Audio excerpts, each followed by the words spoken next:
Hey everybody, this is Vince Miller. Thank you so much for joining me for another devotional. Today we are in John chapter 1. I'm going to read verse 14 today, very significant verse. It states, "And the Word became flesh and dwelt among us, and we have seen his glory. Glory as of the only Son from the Father, full of grace and truth." Now, fellows, this is easily one of the most important verses in the Gospel of John, if not the entire Bible, because what John is attempting to do is he's attempting to lay out all this evidence that Jesus is God in the flesh.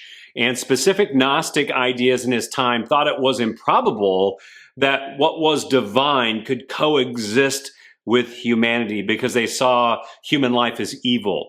But in this verse, John dismantles the improbability of this. So here's what he does.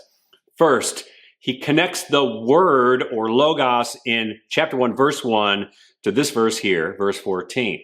Second, he declares that the word or the divine light and life as he's laid out became human.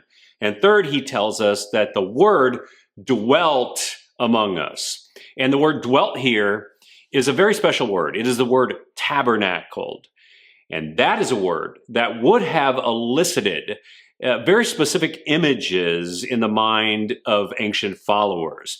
It would have brought to the front of their minds a memory of the Old Testament Tabernacle. And the tabernacle was the first dwelling place for God. But here John explains that the place where he dwelled during his 33 years of life was not in some isolated temple somewhere, but in the world with us and among us as a man.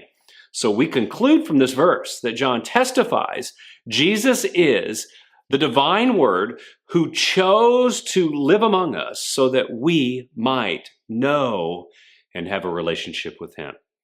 Again, the Bible is the word of God transcribed, and Jesus is the word of God personified.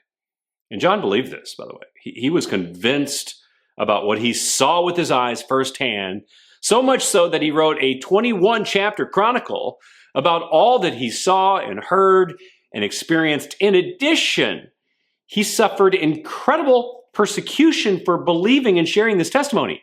I mean, Tertullian, an early church historian, reports that John was boiled alive in oil for his faith in Jesus, for his belief actually in this verse right here, verse 14, and was miraculously unscathed by it and then exiled to Patmos, where he wrote another book, the book of Revelation.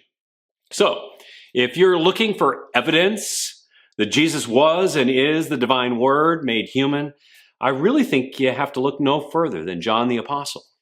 Because who in their right mind would willingly write and speak and preach and testify and even be boiled alive in hot oil for a man if the story were not absolutely true?